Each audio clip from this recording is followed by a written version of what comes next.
اهلا بيكم في فلوج جديد. النهارده انا في مكان مميز جدا، مكتبه جرير او جرير بوك ستور في الرياض. ودي مش مجرد مكتبه عاديه، لا دي مكان تقدر تلاقي فيه كل حاجه تقريبا، زي الالكترونيات، الكتب، الادوات المكتبيه والهندسيه، العاب وموبايلات. في الفيديو هنركز اكتر على اهم الاقسام الموجوده واسعار المنتجات علشان يكون عندكم خلفيه وتعيشوا الاجواء معايا. قسم الالكترونيات ده المكان اللي بيشد انتباه اي حد اول ما يدخل. هنا هتلاقي كل حاجه من اللابتوب للتابلت والجيمنج. مش بس كده، كمان عندهم اجهزه بجوده عاليه لكل الفئات وباسعار معقوله وفي تقسيط كمان. الميزه في مكتبه جرير انك تقدر تجرب الاجهزه بنفسك، زي هنا مثلا عندهم لابتوبات مخصصه للجيمرز بشاشات جودتها عاليه، وكمان اجهزه تابلت خفيفه وعمليه للدراسه والشغل. وطبعا قسم الجيمرز لازم اقف عنده شويه. هنلاقي كراسي الجيمنج، الكيبوردات المضيئه والماوسات الاحترافيه. حرفيا هتحس انك في عالم مخصص للالعاب. وكمان عندهم شاشات عرض بمواصفات تناسب الجيمرز المحترفين. وطبعا مكتبه جرير مش هتكون مكتبه من غير الكتب. عندهم كتب في كل المجالات زي تطوير الذات، البرمجه، وكمان كتب للاطفال والتعليم والقصص والروايات، واشهر الانمي هتلاقي المانجا بتاعتها هنا. كمان الادوات المكتبيه منظمه جدا، سواء كنت طالب او شغال هتلاقي كل اللي انت محتاجه. طبعا في تفاصيل كتير في المكتبه، علشان كده عملت فلوج كامل علشان تعيشوا معايا الاجواء وتشاركوني الحماس. ولو عجبكم الفلوج ما تنسوش الدعم بلايك وشير واشتراك. اسيبكم بقى مع الفلوج. اول ما تدخل من الباب بتاع المكتبه على طول على ايدك اليمين هنا في قسم الالكترونيات، كمبيوترات والالعاب الالكترونيه. فنبدا من اول هنا. عندنا هنا في ده اتش بي، في هنا برضو كمبيوترات الالعاب الالكترونيه. في عندنا هنا بيقول لك في عروض وحاجات زي كده. في هنا اشتراك لمده 12 شهر حتى 6 اشخاص. دي الاسعار موجوده هنا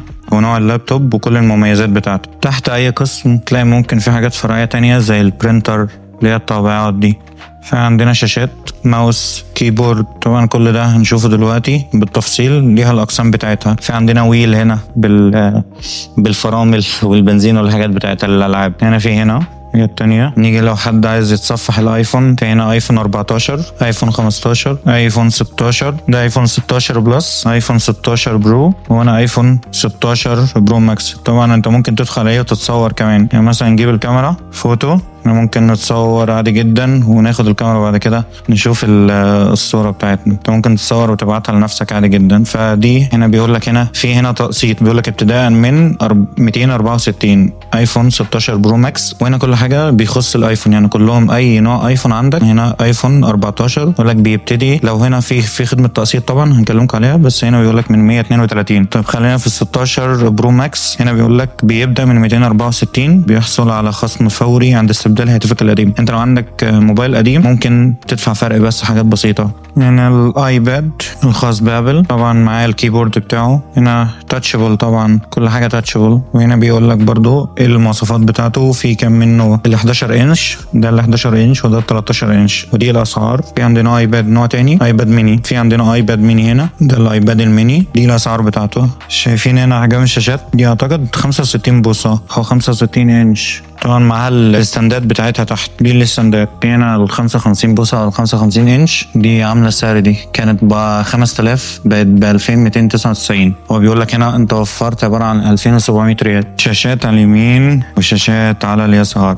طبعا دي هنا شاشات الاسوس، دي كلها اسوس اعتقد. في هنا سامسونج، دي سامسونج. هنا اتش بي اومن. في شاشات حلوه جدا، حتى الكلر بتاعها بصوا، يعني شايفين الالوان بتاعت الفيديو اللي شغاله على الشاشه، يعني حاجه جامده بصراحه. ادخل هنا الحاجات العملاقه، شاشات طبعا مختلفة الأحجام. على المخرج الطوارئ بتاعه ونشوف التأمينات اللي موجودة أو السكيورتي من ناحية الحياة يعني. فعندنا هنا طفاية، عندنا هنا مخرج للطوارئ، عندنا هنا برضو اللي هو صندوق إطفاء حريق. فدي حاجة حبيت أنوه عندها. حتى هنا في هنا اللي هنا لما بتضغط فبيعمل صوت مدوي ومزعج عشان الناس تاخد بالها. فدي حاجة حبيت أنوه عنها يعني. هنا شاشات صغيرة، دي من اتش بي، طبعا بيكون محطوط عليها السعر بتاعها والموديل وكل حاجة عنها خالص. نيجي للبرينتر، دي برينتر موجودة هنا. طبعا في كل مكان هتلاقي أجهزة إلكترونية كتير، دي كل البرينتر اللي موجودة. بس اهو نقول لك طابعات متعدده الوظائف. في هنا كانون برضو اعتقد كويسه. مكتبه جرير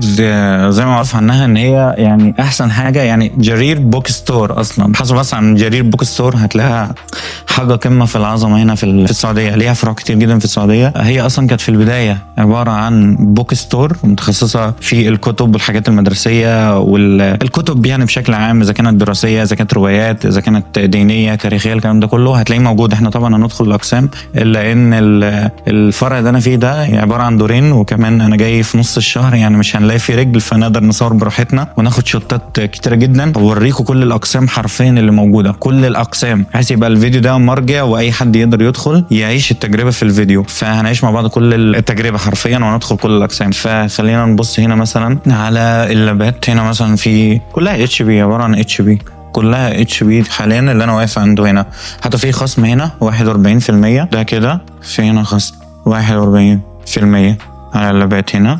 لا سوري، هو في خصم 41% لو انت اشتريت اي لابتوب او لابتوب 2 في 1 او لابتوب العاب او كمبيوتر مكتبي، هتاخد 41% خصم على برنامج مايكروسوفت اوفيس 365 طبعا المشهور في كل مكان. هنا الار تي اكس عندنا هنا كيستين اعتقد، ودي الكيسه الثالثه، ده الاسم بتاعها والسبيسيفيكيشنز بتاعتها او الديسكريبشن بتاعها. هنا برضو في لابات تانية طابعات بانواع مختلفه من الطبيعات. طبعا هنا كل حاجه بتمشي بورق، فلازم كل المكتب او الشركات هنا معتمده بشكل كلي على الطابعات. فهتلاقوا اكتر حاجه موجوده هنا في قسم الالكترونيات الطابعات حرفيا. فدي انواع لابات تانية. في عندنا هنا لاب اسوس، ده نازل عليه برضو 13% خصم، انت بتوفر 600 ريال، وطبعا في تقسيط مشتريات. هنا برضو في عندنا هنا اسوس، وهنا اسوس، دي كلها اسوس اعتقد، موديلات مختلفه.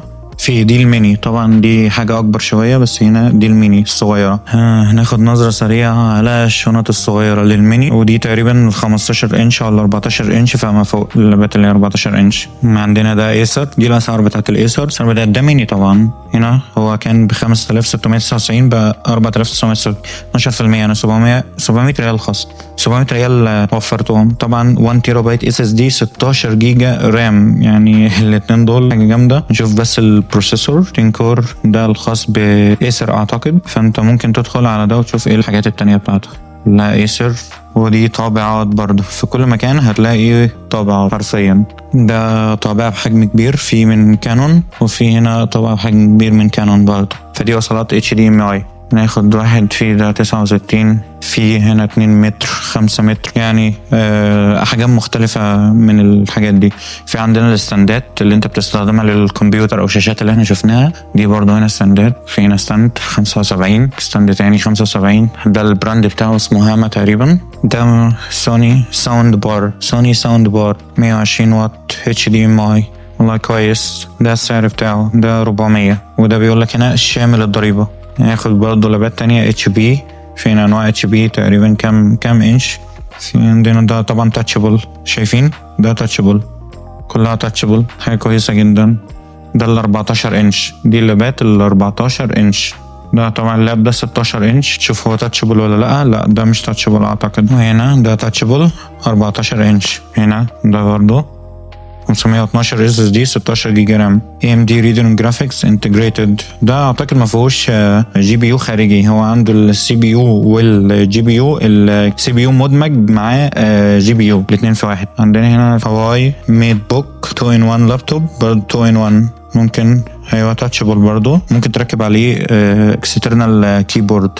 هنا هتلاقوا solid state drives اللي هي الستورج، يعني او بمعنى صح الهارد ديسك. في هنا انواع هارد ديسكس كتير، تمام. وهنا برامج الحمايه والامان، دي طبعا البرامج الحمايه والامان اللي انت بتاخدها من ويندوز او من اي شركه مثلا ايسر، انتل، الكلام ده كله. فدي برامج الحمايه تقدر تشتري البطاقات دي، هو بيوفر لك الكلام ده كله. يعني هو بيقول لك اشتراك لمده 12 شهر، 5 اشخاص، جهاز كمبيوتر، جهاز امان اكتر مع برامج حمايه، تخزين سحابي بسعه 1 تيرا بايت، يعني حاجه جامده. في عندنا هنا انتنا او وايرلس، هنا فلاش وايرلس. في هنا انواع مختلفه او موديل مختلفه من الوايرلس، دي اشكال مختلفه.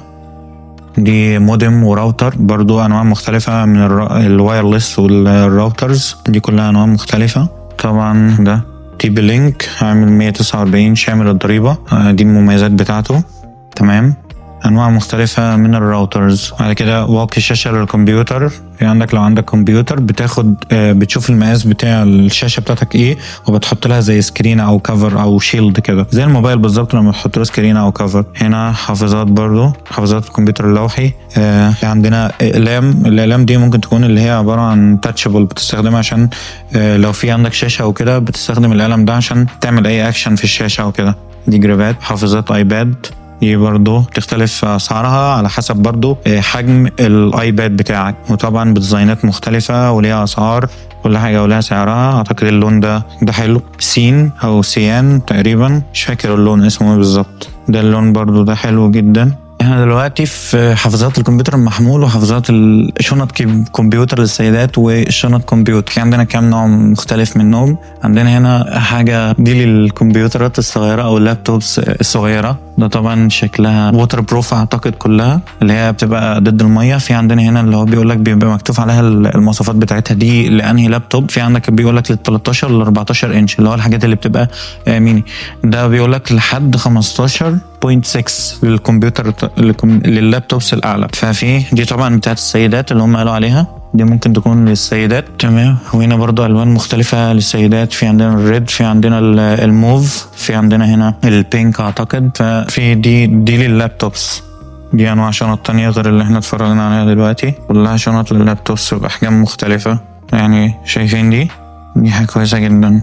يعني اكشلي شنط متعددة الغرض. في عندنا هنا شنط للسيدات، في انواع شنط برضو متعددة الغرض، بس دي ممكن تستخدمها ككمبيوتر أو كلابتوب او ممكن تستخدمها حاجة تانية. يعني دي كويسة جدا برضو، كلها ووتر بروف اعتقد. يعني شكلها حلو جدا، ممكن تحط فيها. يعني انا مثلا بستخدم الشنطة اللي معايا بحط فيها اللابتوب وبحط فيها معدات تانية زي الكاميرات اللي معايا زي حاجات كتير. ففي شنط بتبقى معاك متعددة الغرض كمان لو انت عايز تسافر، فبتبقى في مساحة ان انت تحط فيها حاجات اكتر زي هدوم زي اكل زي شرب زي حاجات زي كده، حاجات شخصيه وانت مسافر. يعني دي هنا طبعا انا كنت اي حد بيتفرج على افلام ومسلسلات زمان كان دي شنطه الدكتور، الشنطه او شنطه تبقى في الافلام والمسلسلات يا اما شنطه للدكتور يا اما شنطه فيها فلوس كتير جدا. يا رب واحد يعثر في شنطه يكون فيها فلوس زي دي.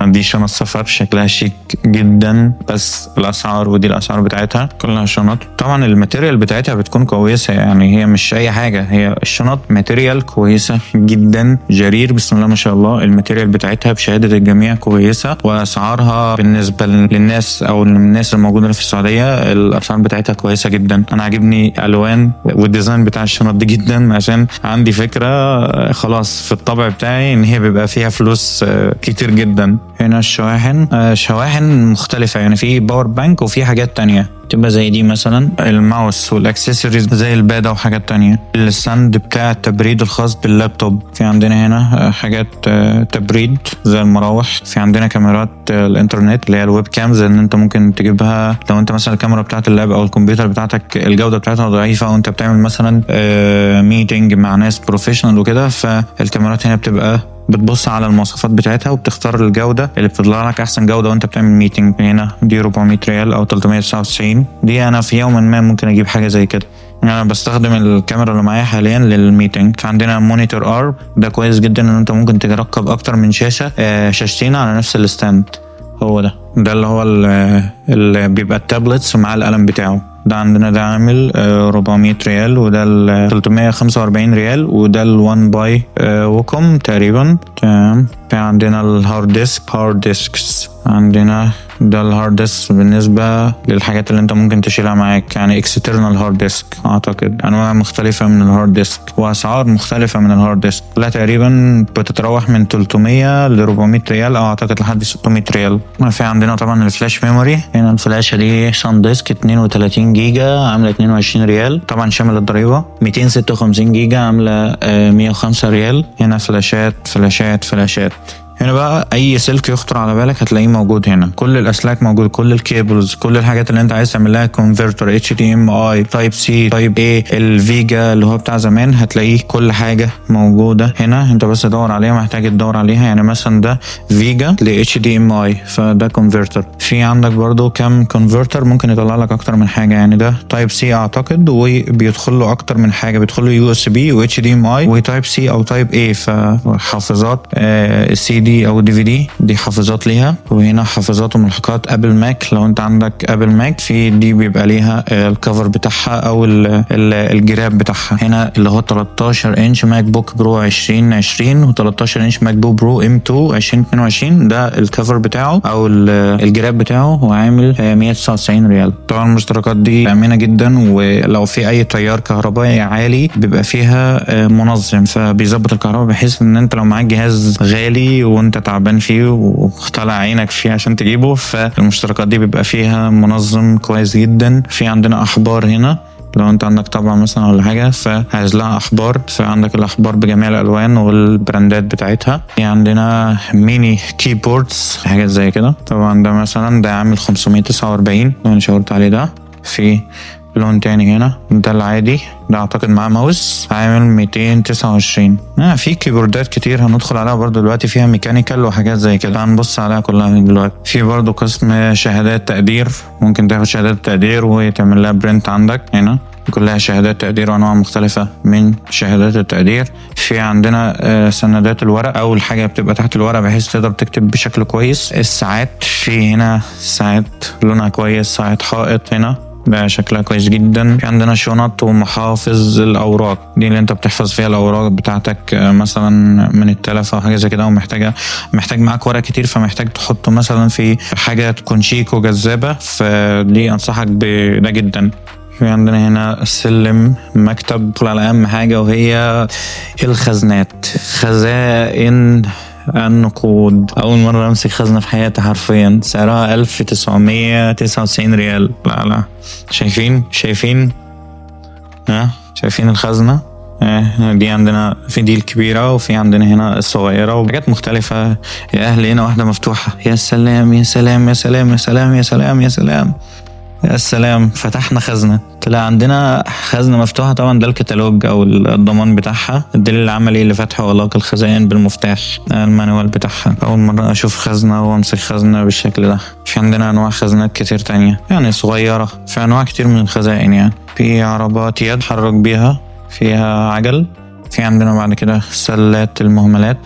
حد بيكون في مكتب ولا حاجه بيحتاج اللوحات الارشاديه دي، تلاقي هنا لوحات ارشاديه كويسه بحيث ان انت تكتب عليها الحاجات اللي انت عايزها وتبقى موجوده في المكتب او في اي مكان. هنا مفتوح، مغلق، وومن، نو ايت، نو سموكينج، مان، وومن، طبعا ذوي الاحتياجات الخاصه، بول، بوش، الحاجات دي لوحات الارشاديه. طبعا عندنا كل الحروف ومترتبه هي A B C D E F G يعني، والارقام طبعا من 1 ل9، من 0 ل9، فدي حاجه كويسه جدا. اقلام وحافظات رجال الاعمال، شايفين القلم ده السعر بتاعه. عندنا هنا الترابيزه اللي هي ممكن تطلع وتنزل معاك، بس هي طبعا مش شغاله، مش متوصله بالكهرباء، بس هو انا بيقول لك هنا ايه اب داون، او ممكن تعمل لها ريسيت. ممكن تحط هنا ازازه ميه. دي الاسعار، عندك كم نوع ليها او كم حاجة اسعارها مختلفة، فدي الاسعار بتاعتها والمواصفات بتاعتها. دي برضو لو عايز تقف مثلا، انت بيبقى عندك مكتب قاعد عليه بس انت عايز فترة تقف وانت شغال، فده بس للوقوف. بتحط عليه هنا الفارة، وهنا اللابتوب او الايباد بتاعك، ده سعره 219 ريال. وهنا في انواع كتير من الكراسي، كراسي المكتب بيحفظ ظهرك او مدعم حاجات الظهر. في دي حاجة طبعا زي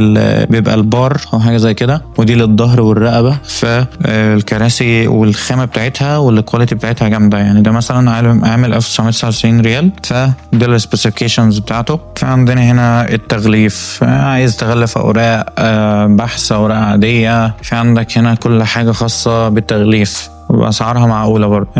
اي دي، شايفين دي احسن حاجه. كتب للاهداء، جيفت بوكس مثلا، عندك انواع في انت افضل صديق، المشاعر الجيده فقط. عندنا 100 شيء، انت افضل اخت، يعني حاجات جيف اواي، ممكن تعمل كجيف اواي او جيفت لاي حد عزيز على اي حد كده، انت عايزه تهادي اختها، حد عايز يهادي حد. فدي انواع الكتب واسماء الكتب. يعني مثلا ده مكتوب عليه انت افضل صديق، هو بيقول هنا اول ما تفتحه تاني صفحه تقريبا بيكون هنا من إلى. ففي كلمات كويسة جدا منذ أن التقينا فيه. يعني مثلا هو جايب لك بداية الجملة أو جايب لك أنت عايز تعبر عن إيه، وحاطط لك مثلا فراغ أو نقط عشان تكتب الحاجة اللي أنت عايز توريه إن أنت فاكرها أو عايز تشرحها له. يعني فهو بيقول لك منذ أن التقينا فيه، وسايب نقط عشان تقول له أنه قد قدر لنا أن نكون صديقين، حاجة زي كده. مهما تغيرت الظروف لا تتغير صداقتنا. فكرني بروميو عهد الأصدقاء، روميو صديقي، تمام. اللي متابع انمي من التسعينات تقريبا او بداية الألفينات هيعرف روميو صديقي دي. فدي حاجة كويسة جدا. هجيب لكم كتاب تاني، هو مكتوب أنتي أفضل أخت لأنك، لا أنا أقول أنتم أفضل أختين لأنكم. فبرضه هنا نفس الكلام من إلى، وكاتب حاجات للأخت وكده. فهنا لعلك تتذكرين تلك المرة التي قضينا فيها الليلة بطوله معا، ولا يوجد من هو أهم منك في حياتي. عائلتنا هي البوصلة التي توجه سفينة حياتنا. دي حاجة كويسة جدا بالنسبة للأخت. بس خدنا جولة هنا في الجيفت بوكس. عندنا الوايت بورد أو السبورات عامة، في دفاتر المذاكرة، دفاتر التسجيل، في هنا كراسات، حاجات ممكن تكتب فيها تو دو ليست او تكتب فيها حاجات معينه.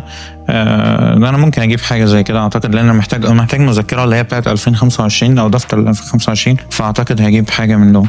فدي لزوم الحاجات الدراسيه وكده، حاجات حلوه جدا وشكلها شيك، بتفتح النفس يعني على المذاكره والانتاجيه. الآلات الحاسبة، عندنا جميع الآلات الحاسبة بأنواع وموديلات وأشكال مختلفة. وهنا الحاجات بتاعت الكاشير دي هنا موجودة. دي طبعا specific from جرير أعتقد. بيقول لك دفاتر السجلات والزائرين، يعني مثلا نفتح حاجة منهم كده تكون بالشكل ده. طبعا في هنا A4 في أحجام مختلفة، ريكورد بوك. عندنا هنا الأقلام، جميع أنواع الأقلام والألوان بتاعتها.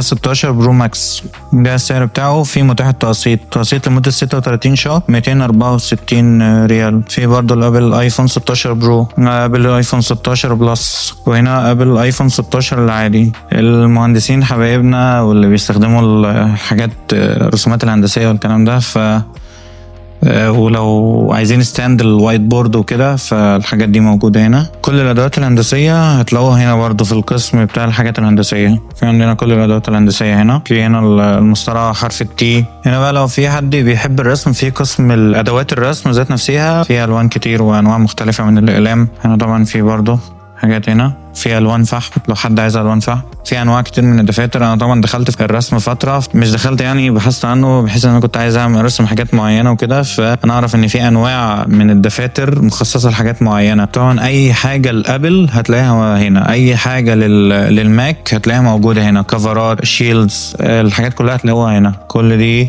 باور بانك. في برضه طبعا موديلز مختلفة. انا عايز اجيب ده، بحثت عنه شكله كويس. في قسم كامل لوازم الديكور، ممكن لو في حد كونتنت كرييشن او مثلا لوازم الديكور في المكتب، في عنده سيت اب خاص بيه، ففي حاجات جامدة للديكور بصراحة. هنا في طيارات كان مختلفة، في موتوسيكل هنا او دباب، بما انك في السعودية هتقول دباب مش هتقول موتوسيكل. ألبومات صور، طوابع، نقود، الكادرات بكل المؤسسات اعتقد. طبعا قسم كامل للحافظات او الواقي بتاع الشاشات بتاعت ايفون، ده قسم كامل خاص بيه. في طبعا حاجات تانية بس ده هنا ايفون، وهنا في بعديه في عندنا هواي وهونر، وفي تقريبا سامسونج وحاجات زي كده، فكلها هنا موجودة.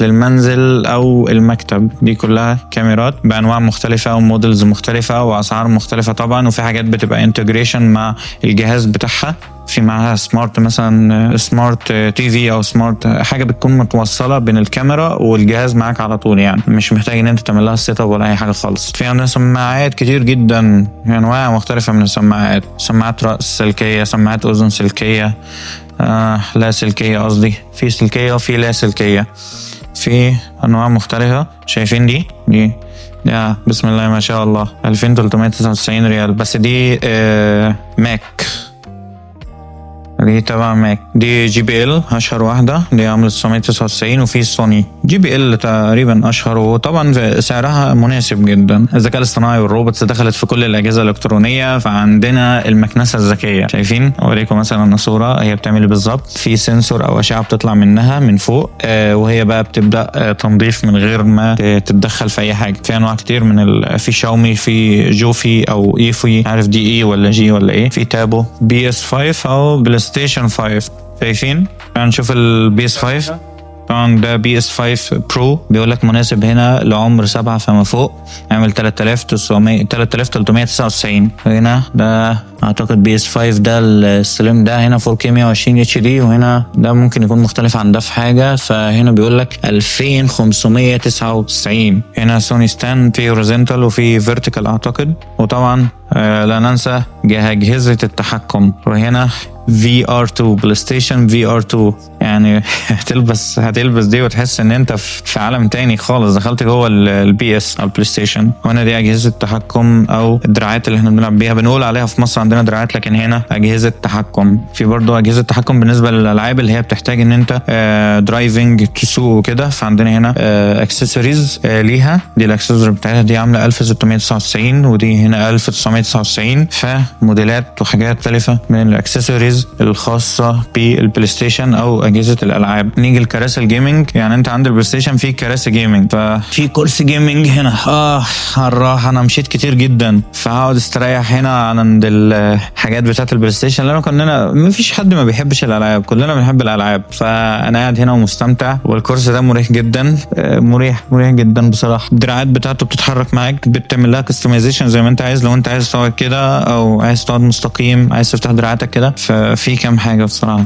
فالواحد يرتاح شويه عشان يكمل، لان احنا لسه اصلا في الدور الاول، لسه ما طلعناش الدور الثاني، فنريح شويه بس كده. نزلنا في قسم الالكترونيات. عندنا في انواع كتير جدا، بس انا بس نلغي الفوكس عشان اعرف الف الكاميرا على طول.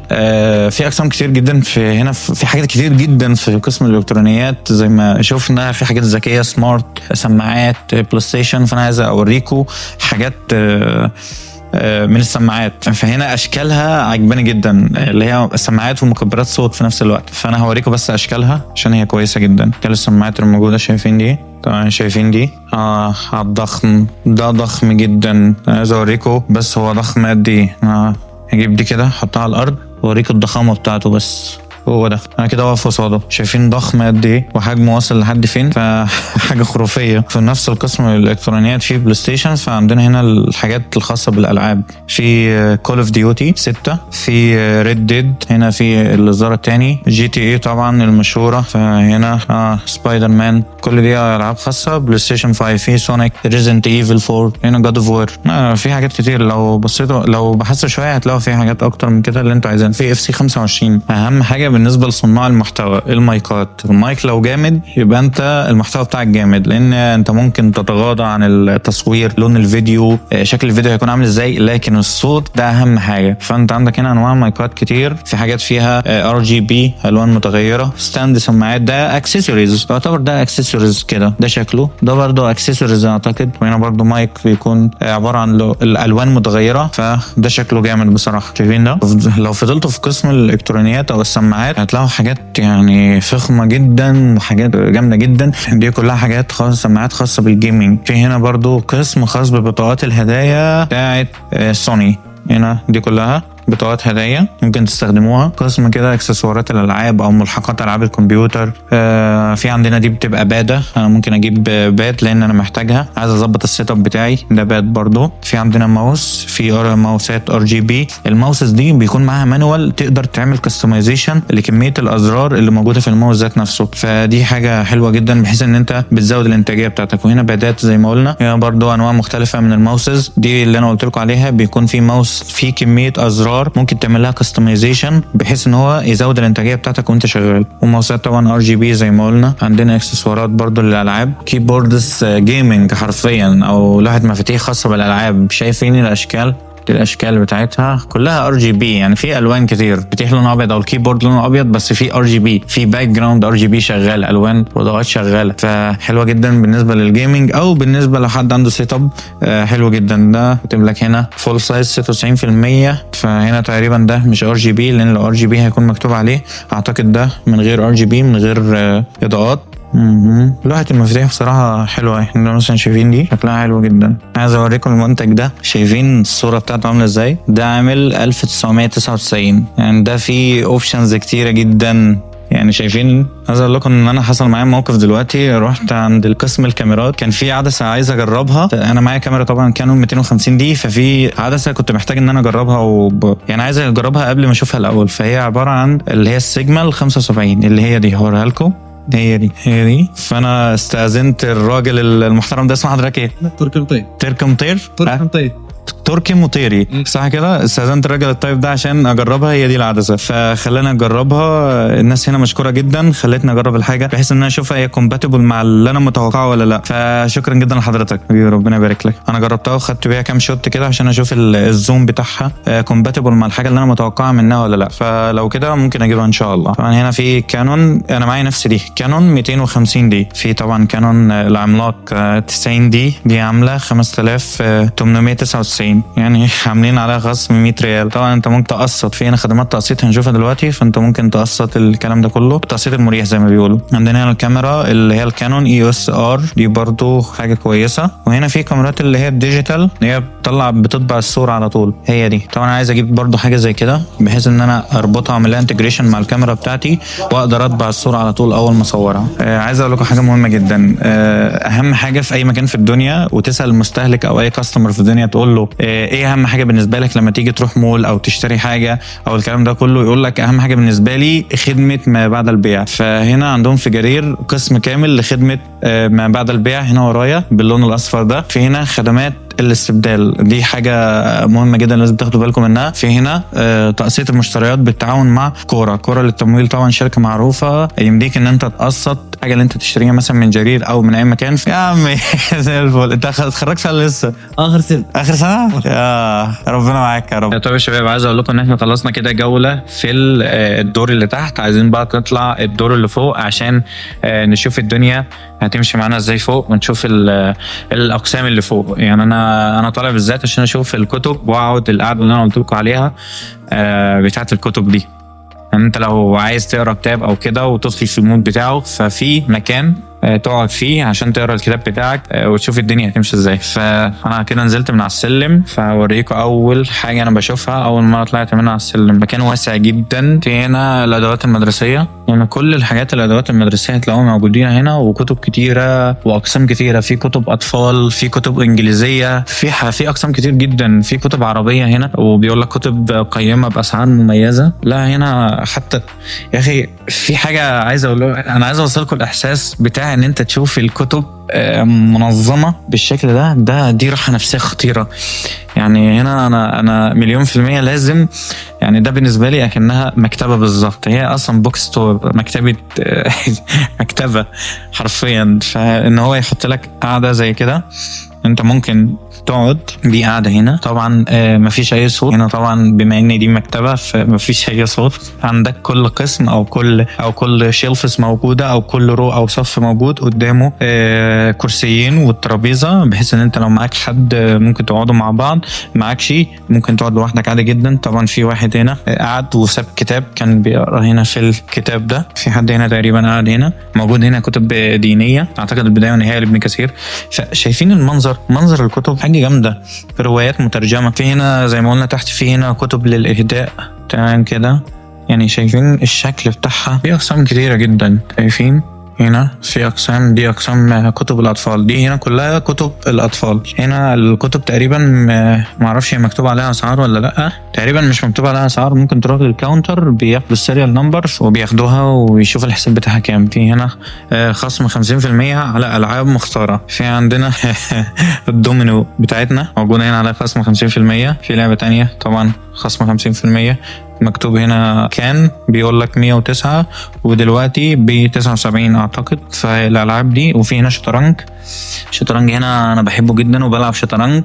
فالموضوع بالنسبه لي ممكن اجيب حاجه زي كده ان شاء الله الايام اللي جايه، لان هنا رخيصه. وهنا الشطرنج ده بيكون فيه اللي هو المغناطيس، يعني بتحرك القطعه بيكون فيها مغناطيس ان هي بتزلق. هنا في حاجات مسليه للاطفال، باندا والعاب هنا، قرود او مونكيز تمام. هنا العاب كتير، العاب للبنات والعاب للولاد تمام كده. هنا حاجات للرسم برضو للأطفال، حاجات رسومية للأطفال. فالموضوع ألعاب كتيرة جدا موجودة للأطفال وموجود عليها السعر بتاعها، الألعاب موجود عليها السعر بتاعها.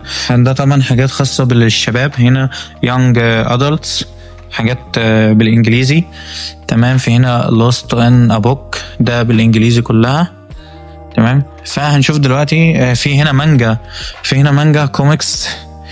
طبعا انا من عشاق الانمي، فحته ان انا الاقي مانجا، انا ما بحبش طبعا المانجا، ما بحبش اقرا المانجا، بس بحب اشوف البوسترز بتاعت المانجا والحاجات اللي انا بحبها تمام. فانا بحب المانجا جدا وبحب الانمي جدا والمانوا. هنا طبعا اشهر حاجه دايموند سلاير، المانجا بتاعته موجوده هنا، ده دايموند سلاير تمام.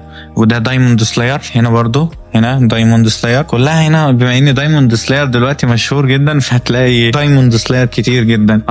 العشق، فعندنا هانتر اكس هانتر موجود هنا الانمي بتاعه، وجي عندنا هنا، وهيسوكا، في هيسوكا جايبينه هو شباب تقريبا، شايفين صورته. عندنا حاجات كتيره هنا في المانجا جامده. كونان، محقق كونان، كايجو نمبر 8، منزلين المانجا بتاعت كايجو نمبر 8 هنا موجوده. وان بيس مش عارفين هنفضل عايشين لامتى عشان الوان بيس، نلاقي الوان بيس او نمشي ونشوف ايه الوان بيس ده او عباره عن ايه.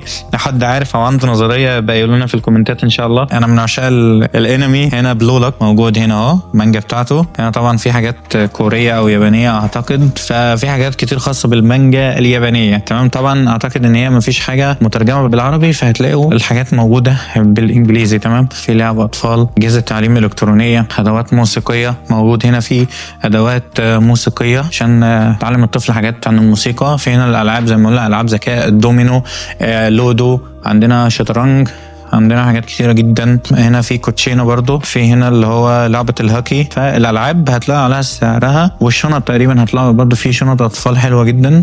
في حاجات للأطفال هنا بجانب الكتب، يعني حاجات جامدة. في حاجات هنا برضو قطع ان انت تركبها اللي هي زي البازل كده. في هنا بازل بيسز موجودة هنا برضو، قطعة إلكترونية. بيقول لك لا يصلح المنتج للأطفال دون سن الثالثة، يعني هو بيقول لك وورنينج هنا، دي حاجة كويسة منهم، انه بيعرفك ان هو لازم يكون أكبر من 3 سنين. بيتعلم الأطفال الذكاء وبتعلمهم ان هو بصوا، يعني مثلا جايب لك دي ان هو في ديناصور بتركب اللعبه، يعني بتحسهم على ان هم يعملوا حاجه وبتعودهم ان هم من صغرهم يعملوا حاجه كويسه. في هنا العاب كتيره جدا بالنسبه للاطفال، بصراحه انا شايفها حلوه جدا بالنسبه للاطفال، يعني العاب بناء. في هنا دبابه، طياره، درون، حاجات كتيره. حتى الاوتوبوتس موجودين هنا. لا حاجات جامده بالنسبه للاطفال، يعني بصراحه بسم الله ما شاء الله. في هنا اشكال والوان شيبس، في ABC 1 2 3 الحيوانات، اشهر السنه، ايام الاسبوع، حاجه جامده جدا بصراحه. في هنا الحاجات اللي هي المكعبات ABC، العاب ذكاء كتيره هنا، وصلصال، العاب مطبخ، يعني حاجات مستلزمات خياطه. عندنا حاجات اطقم، رسوم وتلوين، مستلزمات حفلات، يعني انت مثلا في حد عنده حفله طفل ولا حاجه، في عيون متحركه، مستلزمات حفلات كتير، حاجات حلوه. في بوكسز هنا بتاعت اللانش بوكس والكلام ده، فهتلاقي الاكسسوارز والاكستنشن بتاعتهم هنا. في هنا زي ما قلنا برضو، زي ما بصينا على الالعاب، في العاب تقيله، في العاب تقنيه كمان، ديجيتال جيمز موجوده هنا بالشكل ده تمام. في العاب طبعا للبنات موجود، فالموضوع شيق جدا بصراحه. بص المنظر الجميل ده، يعني انت هنا الكتب هنا بالشكل ده، تقدر انت تقعد وتبص من الازاز على الشارع عادي جدا، مفيش اي صوت، مفيش اي مشكله. في كتب في انواع كتير جدا زي الخيال العلمي، وحاجات رعب ومش خيال، وحاجات حقيقيه. في سيلف امبروفمنت اللي هي حاجات اللي بتحسك على الانتاجيه وزياده الانتاجيه بتاعتك، وازاي تعلم نفسك بنفسك، وازاي تزود من انتاجيتك، وتعرف ان انت تبقى انسان حاجه كويسه، يعني ان انت تعلم نفسك بنفسك. هنا learning foreign language، كتب بتعلمك لغات أجنبية مثلا زي الإنجليزي، الألماني، الفرنسي. ففي كتب كتير جدا هنا موجودة عشان تعلمك الحاجات دي. طبعا هنا كان في حد قاعد هنا في المكان ده وفاتح الكتاب معاه، الكتابين دول بيقرأ فيهم وبيخلص، عايز يشيلهم يحطهم مكانهم، ماشي مفيش مشكلة، مش عايز خلاص. المابس وهنا تقدر تشوف المابس. دبي، في بحرين، UAE الامارات موجوده تقريبا. في طبعا الكتب الدينيه، حج وعمره، القران، في قصص الانبياء، في تفسيرات، ففي حاجات، في كتب دينيه وفي حاجات كتيره جدا انواع مختلفه من الكتب تقدر تقعد. يعني هنا كان في جروب قاعد، في 3 كانوا قاعدين هنا معاهم الحاجه بتاعتهم، معاهم كتاب بيقروا فيه او قصه، اعتقد دي قصه اطفال او حاجه زي كده، كانوا قاعدين بيقروها. فالموضوع مفيد جدا ان انت تطلع. يعني انت ده بالنسبه لك مكتبه، تقدر تيجي كل يوم وتشوف الكتاب اللي انت عايز تقراه، وبعد كده تقعد وتشوف الكتاب وبعد كده ترجعه تاني عادي، مفيش مشكله. فاحنا القسم اللي احنا فيه ده كله بالانجليزي، لانه هنا مكتوب هنا ايه، انجلش بوكس. كل القسم اللي انا فيه ده انجلش بوكس. فالموضوع ان انت بتدخل بتشوف كل حاجه. انت عندك هنا بيبقى على راس الشلف او على راس الصف بتاعك بيبقى فيه بيتكلم القسم ده بيتكلم عن ايه، او الروضه بيتكلم عن ايه. فهنا بيقول لك education، فبتدخل جوه الاديوكيشن بتلاقي حاجات متقسمه، في حاجات فرعيه متقسمه. مثلا هنا بيقول لك certification non medical، فهو بيتكلم عن الطب، حاجات شهادات في الطب وكده، بس ايه non medical. القسم العربي هنا بقى عندنا القسم العربي كله بقى، يعني انت هنا حدث ولا حرج، عندك كميه قصص وروايات. يعني بص من الاخر حاجه جامده جدا. في عندك عايز اجيب لكم حاجه مشهوره، انا ما قريتش، في قلبي انثى عبريه طبعا اشهر من نار على علم، والهاله البنفسجيه نفس الكلام. ففي كتب وروايات هنا مفيده جدا. هنا القصه والروايه، اي حاجه مش مكتوب اسعار على الكتب، لان هو دايما هنا يعني هو اعتقد ان هم عاملين ان مفيش حاجه على الكتب، اسعار على الكتب او كده، لان انت ممكن تطلع تقرا، فهو مش هيحطك بقى، مش هيحط لك السعر بتاع الحاجه وانت بتيجي تختارها عشان تقرا، لا هو حاطط لك الكتب، تعالى اقرا براحتك، انا مش هاخد منك فلوس، تعالى اطلع اقرا، اقعد خد الدنيا بتاعتك، خد المعلومات اللي انت عايزها، الكلام ده كله. بعد كده عايز تسيب الكتاب وتمشي مفيش اي مشكله، مش هيحاسبك على اي حاجه. لا والله العظيم يا جماعه اقسم بالله يعني الحاجه دي جامده، حاجه جامده حرفيا ان انت عندك الموسوعه الكتب دي. بصراحه الواحد المفروض يعيد، حتى لو احنا في العصر دلوقتي في الديجيتال، يعني عايز اكلمكم في الموضوع ده، لو احنا في العصر الديجيتال دلوقتي كل حاجه عن طريق الكمبيوتر، كل حاجه عن طريق التليفون، فاحنا دايما الورقه والقلم والكتاب ده اللي احنا اتربينا عليه. مهما كان لازم تطلع، مش تطلع على حاجه في شاشه الكمبيوتر، ما تطلعش على حاجه موجوده مثلا في اماكن معينه، لا اطلع عليها في الكتاب، امسك الكتاب، احساس ان انت تمسك الكتاب كده بايدك وتعيش الاجواء وتقرا وكده. انا كنت في مصر، انا حاليا انا دلوقتي زي ما انتم عارفين في الرياض في السعوديه، بس انا كنت في مصر كنت بجيب كتب، لازم اقرا كتب، ما كنتش بقرا في الموبايل او حاجه ديجيتال، لا انا كنت بمسك الكتاب بقراه، بفتح الكتاب عايز احس الاجواء بتاعته،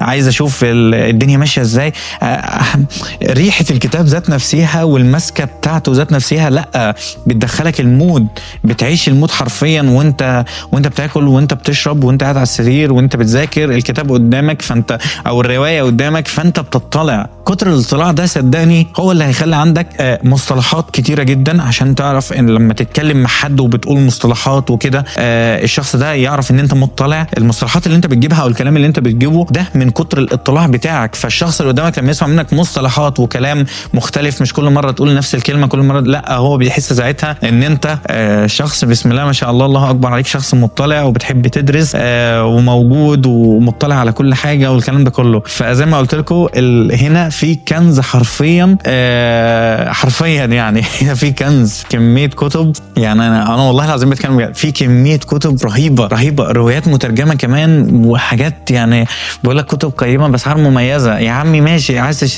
تشتري، مش عايز تشتري هتعمل اللي انا هعمله دلوقتي، تعالى هوريكم هعمل ايه بالظبط. في قسم هنا انا هحاول اجيب منه كتاب انا محتاجه، وهرجع اقعد هنا عشان اشوف اللي انا عايز اعمله بالظبط. هنا في كتاب في الاداره، كيف تبدا مشروعك في 6 أسابيع، تمام. في حته ان انت الكتاب ده انت محتاج مثلا كم معلومه منه، او تشوف هو مثلا بيتكلم عن ايه او الحاجات بتاعته، فانت هتيجي بالشكل ده تقعد براحتك خالص، مفيش اي مشاكل خالص مع الناس هنا كلهم موجودين، مفيش اي اصوات، مفيش حد هيقول لك اي حاجه، مش هتسمع اي صوت خالص. هتفتح الكتاب بتاعك بسم الله، شوف الكتاب بيتكلم عن ايه، نشوف مثلا احنا هنحدد مثلا حاجه معينه. ويفضل ان انت لو مش هتخلص الكتاب في اليوم وهتيجي مره 2 و3، يفضل ان انت يكون معاك نوتس، ستيكي نوتس كده او دفتر تسجل فيه الملاحظات بتاعتك عن الحاجات اللي انت قريتها، رؤوس الاقلام مثلا. لو ما خلصتش الكتاب وعايز تفتكر ان انت وقفت فين، عايز تطلع ملاحظات معينه، فانت ساعتها بتعمل ايه بالظبط؟ بتسجل في الدفتر بتاعك الملاحظه، وتيجي تاني يوم او وات ايفر، يعني هتشوف انت هتيجي امتى